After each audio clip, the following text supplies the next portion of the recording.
porque uma informação de um policial aposentado veio a público dizendo que as balas encontradas eram semelhantes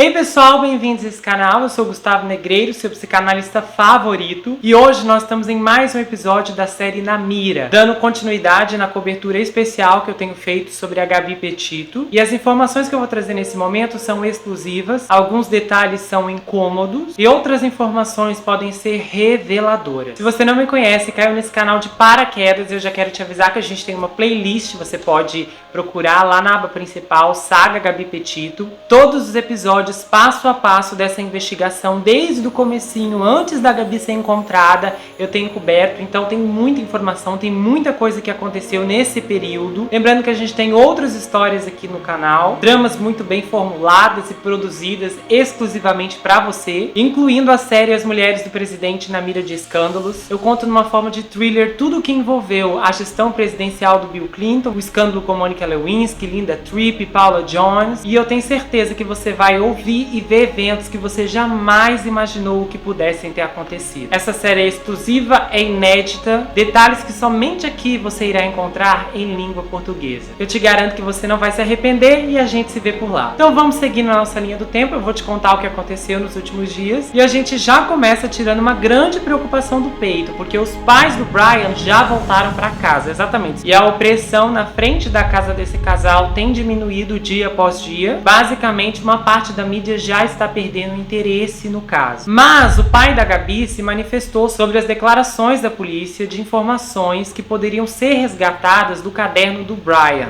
E o pai da Gabi pensou da mesma forma que eu. Ele não acredita, ele não espera em nenhum desfecho que pode estar escrito no caderno do Brian em relação ao que pode ter acontecido com a Gabi. Embora a polícia tenha levantado essas esperanças, muita gente não acredita que nada de útil deva ter nas páginas daquele caderno. E uma outra parte acredita que o pai do Brian pode ter plantado e escrito qualquer coisa que estiver ali. O pai da Gabi espera transferir o legado da Gabi para ajudar outras mulheres desaparecidas e que vivenciaram as mesmas situações que a sua filha viveu com o Landry. E um outro detalhe interessante que surgiu foi que a polícia de Moab, ela está devolvendo quase $3.000 em taxas que a cidade arrecadou de várias organizações de mídia para divulgar as imagens das câmeras dos policiais que capturaram o Brian e a Gabi no dia 12, quando eles foram parados pelas autoridades. Mas a polícia de Moab fez uma grande arrecadação com a filmagem que virou manchete nacional e internacional após seu lançamento. Parece que eles arrecadaram cerca de 3 vezes mais do que eles esperavam arrecadar no ano fiscal em receitas de taxas de registro, de acordo com um documento de orçamento da cidade. A decisão de reembolsar as taxas ocorre depois que o The Salt Lake Tribune pede uma explicação sobre os custos que parecem violar a lei de Utah. Então, pelo que eu entendi, as agências só podem cobrar pelos custos reais de fornecimento de um registro. Isso consta na lei de registros públicos. Então a taxa, teoricamente, deveria ser cobrada a apenas uma pessoa, a primeira que pediu acesso, e as demais que surgissem posteriormente pedindo esse mesmo acesso não deveriam ter que contribuir com nada. Mas isso não aconteceu. O departamento cobrou $98 a 30 entidades, a maioria organização de notícias, que solicitaram essas imagens. De acordo com um documento obtido pelo Tribune, por meio de uma solicitação de registros abertos, essas taxas totalizaram $2.940. Um documento de orçamento da cidade mostra que no ano fiscal de 2021, a polícia de Moab esperava receber $1.000 em taxas de registros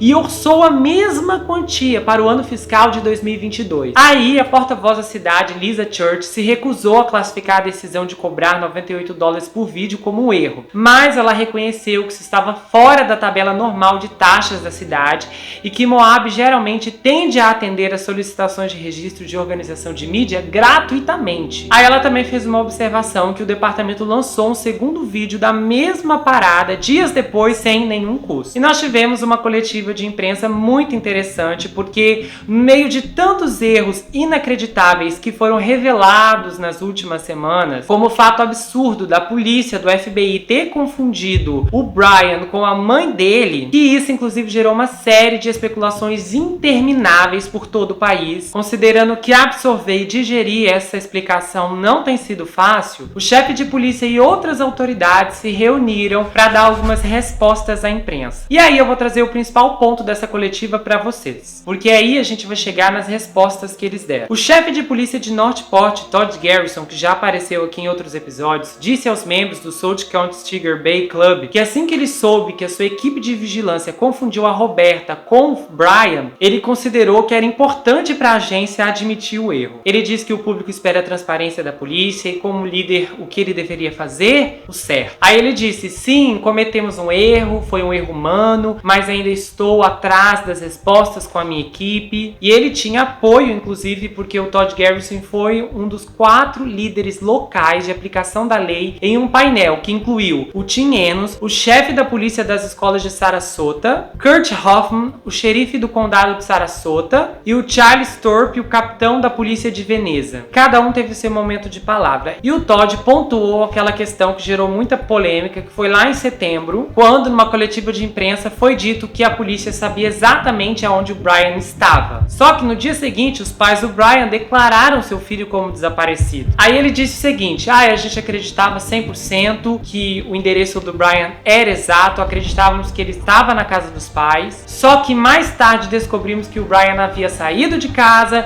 e agora os pais na sexta-feira queriam denunciá-lo pelo desaparecimento. Aí ele disse que não havia ninguém mais surpreso do que ele e que eles, quando foram à casa dos Laundrie, eles esperavam encontrar o Brian escondido em algum quarto dos fundos. Eles achavam que de algum jeito o que aconteceu era uma manobra, mas surpreendentemente não foi. Ele também elogiou os esforços da equipe que fez a identificação incorreta, nesse caso a equipe em particular que confundiu o Brian com a sua mãe. Ele disse que, como um veterano de 30 anos fazendo vigilância, isso não é incomum e que se algum especialista dizer o contrário é porque está mentindo. Aí ele falou o seguinte: olha, a quantidade de trabalho que foi feito nos bastidores 24 horas por dia da nossa equipe, da equipe do FBI, trabalhando no segundo andar do departamento de polícia, foi um trabalho fenomenal. Aí ele disse que esse trabalho levou as equipes de busca a localizar a Gabi Petito. Fazendo um acréscimo aqui, isso depende do ponto de vista, porque até onde eu sei, a Gabi foi encontrada por causa daquele casal de youtubers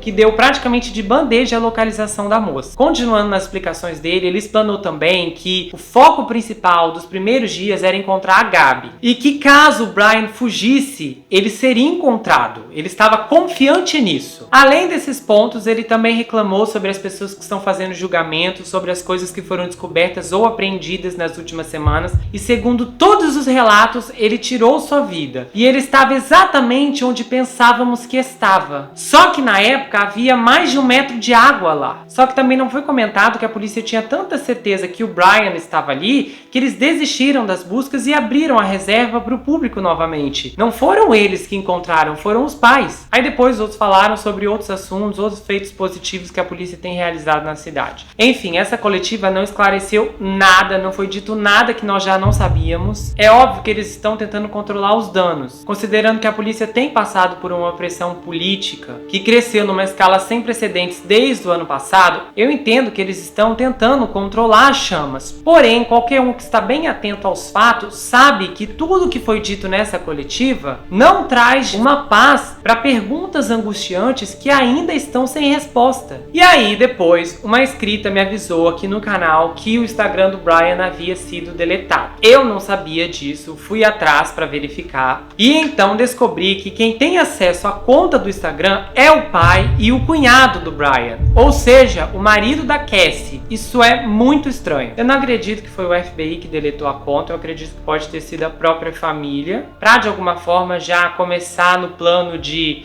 abafar o nome dele e fazer com que essa história toda entre no esquecimento profundo. Mas eu acho difícil isso acontecer, pelo menos nas próximas semanas, porque alguns fatos estão repercutindo. E aí a gente chega na Kaylen e na Crystal, aquele casal lésbico que eu apresentei aqui lá no primeiro episódio, que desapareceu e depois foi encontrado sem vida no mês de agosto. E algumas questões dessa tragédia estão ligadas ao Brian e a Gabi, e eu vou apresentar para vocês contando em detalhes como tudo aconteceu com ela. A Kaylen tinha 24 anos e a Crystal tinha 38. E elas compartilhavam o amor pela natureza. E e cada uma delas amava nada mais do que desfrutar do ar livre. E elas até escolheram viver suas vidas sem amarras, convertendo uma van em um trailer e viajando entre os acampamentos na pitoresca cidade deserta de Moab, Utah, perto do Parque Nacional Arches, bem como viagens mais longas para se cercar da natureza. Então esse caso já conseguiu ganhar um pouco de atenção pelo fato delas também estarem nessa questão de van life. E elas haviam se casado há apenas 4 meses. Inclusive elas realizaram a cerimônia em uma casa na árvore de verdade no estado natal de Crystal, lá no Arkansas. Aí a Kaylin e a Crystal trabalharam em empregos estáveis em Moab. A Kaylin na Moonflower Community Cooperative, uma mercearia, e a Crystal no McDonald's local.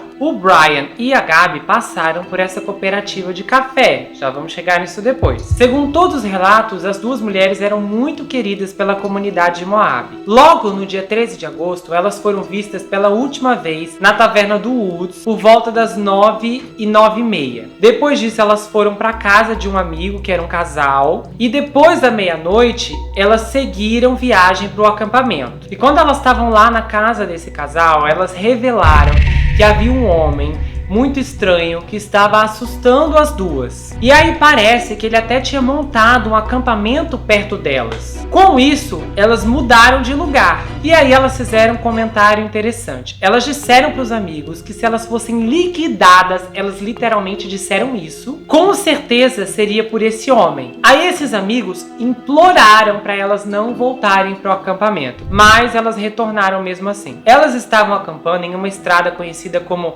FR 4651. E esse acampamento fica a 45 minutos da cidade. Aí depois, quando a polícia soube no domingo, no dia 14, que as mulheres haviam faltado 2 turnos consecutivos no trabalho, eles optaram por esperar para fazer uma denúncia, presumindo que, como elas se mudavam muito, talvez elas tinham ido para outro lugar e não informaram ninguém. Porém, esse comportamento não era típico de nenhuma delas e simplesmente não fazia sentido elas desaparecerem sem ligar para alguém, considerando que elas eram funcionárias confiáveis. Além disso, essas mulheres também mandaram mensagens para outros amigos comentando sobre o cara assustador que estava rondando o acampamento. Aí a tia da Kaylin, Bridget Calvert, de quem a Kaylin era muito próxima, teve um pressentimento que tinha alguma coisa errada. E quando ela soube que a motocicleta Harley Davidson do casal ainda estava estacionada na cidade, isso aumentou ainda mais a sua convicção. E é aí que a gente entra na Cindy. A Cindy, uma colecionadora de arte local, descobriu que as duas estavam desaparecidas por meio de uma postagem no Facebook. A Cindy reconheceu a Kaylin de uma cooperativa comunitária de Moonflower, onde ela fazia compras, e ela havia conhecido o pai da Kaylin porque ela havia exibido alguns de seus trabalhos em sua galeria de arte. Então, como a própria mãe da Cindy havia partido recentemente, então ela se sentiu compelida a tentar ajudar a encontrar essas mulheres. Então a Cindy entrou em seu carro e dirigiu até acampamentos locais em busca do veículo Kia SUV prata que as mulheres estavam dirigindo quando elas foram vistas pela última vez. E ela dirigiu por mais de 5 horas e eventualmente ela foi parar na área de Salt Mesa, nas montanhas de La Salle, perto de onde ela sabia que a Kristen e a Kaylee estavam hospedadas. Aí ela avistou o Kia prateado escondido em um bosque de árvores longe da estrada, e nesse momento ela ligou pro pai da Kaylin, pro Sean, e enquanto ela falava com ele no telefone, ela fez uma descoberta terrível. Ela viu que a Kaylin estava em um riacho e em seguida que a Crystal estava nas proximidades. Como infelizmente elas estavam sem vida e parcialmente despidas, inclusive a maneira como ambas estavam posicionadas era bizarro, sem contar as inúmeras feridas de bala que ambas tinham. Nesse momento o Sean a instruiu voltar para o carro e trancar as portas e chamar a polícia na mesma hora, e assim ela fez. Porém, não houve avanços da polícia na investigação, não há nenhum suspeito, não há nada. E um detetive particular, o investigador Jason Deason, se interessou pelo caso e decidiu ajudar de forma pro bono. O Jason disse que uma linha de denúncias feita pelo pai da Kaylin recebeu dezenas de denúncias e cerca de 17 nomes de pessoas que estão em seu radar como prováveis suspeitos. Então, o Jason está trabalhando para restringir essa lista, para encontrar um suspeito em potencial ou uma pessoa de interesse. Então, ele fez um apelo que se alguém estava de férias na época e se alguém conseguiu algum tipo de vídeo, por menor que seja, por mais distante, pode ser que alguém lá no fundo pode ter sido captado pela câmera. E isso pode servir como uma evidência muito importante. Então, eles estão esperando descobrir um vídeo de qualquer pessoa que tenha se dirigido pela área de Salt Mesa, a sudeste de Moab, entre o dia 12 e 18 de agosto. Eles também esperam obter imagens de satélite de uma empresa privada, a Planet Labs, na esperança de encontrar alguma pista sobre algum veículo suspeito em potencial. Mas esse recurso não é barato, então a família recorreu a uma arrecadação de fundos online para ajudar a família a pagar por essas imagens. Há alguns dias a polícia liberou algumas informações dizendo que nas coisas das meninas foram encontradas algumas pílulas e substâncias ilícitas e parece que elas tinham 6 celulares também. Aí a gente tem um detalhe importante. No final da estrada desse acampamento estava acontecendo um casamento, lá no dia 13 de agosto, e tinha pelo menos 100 pessoas. A proprietária desse rancho se recusou a comentar e ela disse que não tinha nenhum vídeo de vigilância que capturasse imagens ou sons da noite em que Kaylen e a Kristen foram vistas pela última vez. Também se soube que a polícia não foi atrás de nenhum convidado para saber se alguém viu alguma coisa estranha. O pai da Kaylen, no Shawn, disse que ele tinha esperança de que talvez um dos convidados tivesse perdido uma vaga de estacionamento e teria que fazer um retorno. E se caso alguém tivesse feito isso, ele iria ter que passar direto pela cena onde tudo aconteceu com a sua filha. Então, nesse caso, alguém poderia ter visto outra pessoa. Só que até o momento parece que o pai e o detetive não estão em posse da lista de convidados. Um outro fator que é prejudicial é que parece que choveu até granizo nos dias em que elas estavam desaparecidas. Então, evidências importantes podem ter se perdido. E, infelizmente, a única testemunha que pode ter presenciado alguma coisa não tem como falar nada. Porque, nesse caso, é a coelhinha da Kristen e da Kaylen, chamada Ruth. Ela foi encontrada sã e salvo embaixo de uma árvore. E alguns esforços têm sido realizados para que esse caso consiga ganhar uma ampla cobertura para que evidências apareçam. E no meio dessa tentativa, algumas informações emergiram para o público. E veio à tona que há 6 anos atrás, o irmão da Kaylen, o Macon, teve um destino parecido com o de sua irmã. Porque ele foi até a casa de seu amigo, ele tinha 15 anos na época, e o amigo achou que ele era um intruso e acabou disparando no Macon. Infelizmente, ele perdeu sua vida. Outra coisa é que parece que a Kaylen teve um bebê, só que esse bebê também se foi. E eu não consegui descobrir como isso aconteceu ou quando aconteceu. E o mais curioso é que na família da Kristen também não faltam tragédias. O irmão dela, Greg, se foi aos 45 anos no dia 6 de dezembro de 2014, em Hot Spring, no Arkansas. Não foi revelado o que aconteceu. Aí, no ano seguinte, 2015, 27 de abril, o outro irmão, Christopher, também se foi com apenas 28 anos. E por último, o irmão Randy respirou pela última vez em 10 de fevereiro de 2021, aos 50 anos. Então, basicamente aqui a gente consegue ver uma situação geracional acontecendo, mas eu não vou tratar disso nesse vídeo. Se você quiser, você pode saber mais e ter mais informações através do meu livro Perfeito Estranho, onde eu trago uma abordagem incrível, trazendo uma história e explanando sobre as consequências geracionais, as heranças multigeracionais que a gente herda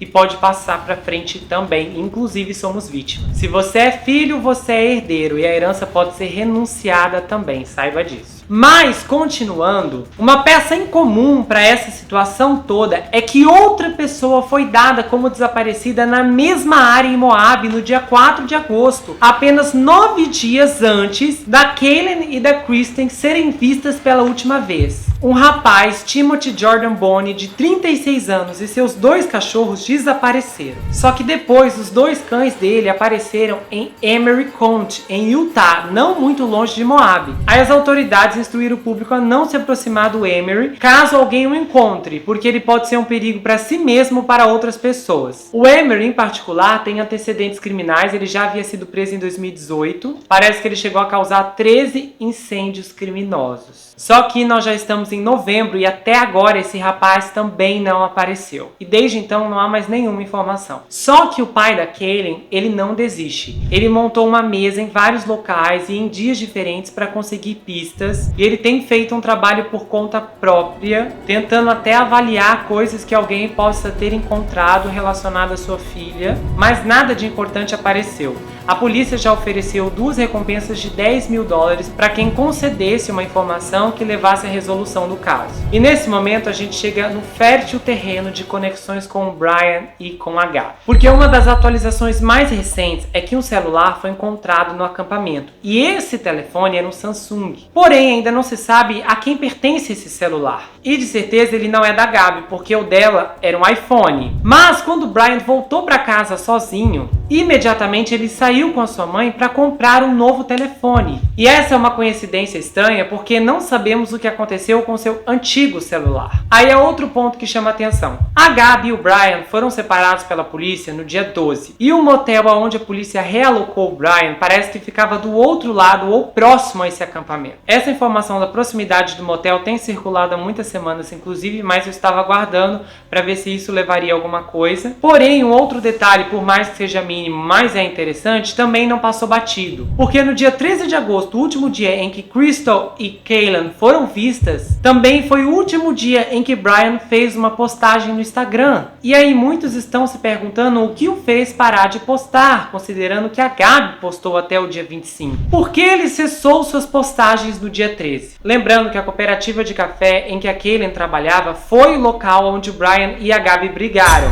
Porém, a Kaylin não estava presente quando esse incidente aconteceu. Há um outro ponto nas reclamações que elas fizeram para os amigos que chama atenção e podemos fazer um paralelo. Elas usaram muito a palavra assustador para descrever esse homem. E nós encontramos um discurso parecido quando o Brian foi para aquele bar e ele acabou fazendo comentários rudes para aqueles médicos sulistas republicanos. E aqueles homens disseram que o Brian era um homem assustador e que ele tinha uma vibração de serial mesmo. Só que esses detalhes não fazem muito sentido para a gente construir uma visão do Brian acampando ali sem a Gabi. Ou então, deles terem acampado ali e elas não terem visto a Gabi, apenas ele. No caso, se o Brian fosse esse homem assustador. Mas aí uma outra informação enche um pouco mais esse balão de suspeitas. Porque uma informação de um policial aposentado veio a público dizendo que as balas encontradas eram semelhantes à ferramenta que a Gabi estava segurando em uma das suas fotos no Instagram. E essa foto nunca apareceu aqui em nenhum dos episódios. Porém, esse instrumento que ela está segurando nas mãos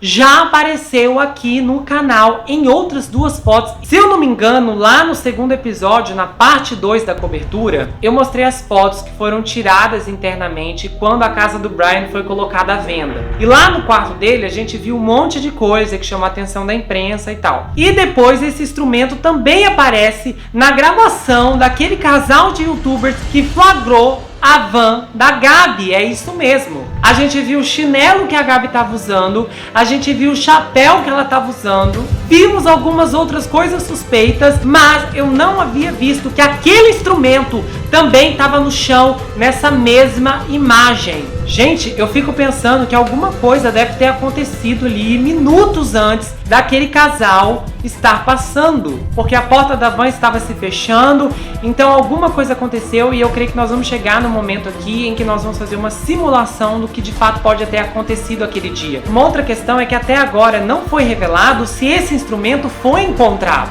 mas agora eu vou te trazer uma informação exclusiva que ainda não está ecoando na mídia e na verdade essa revelação ela vem em primeira mão.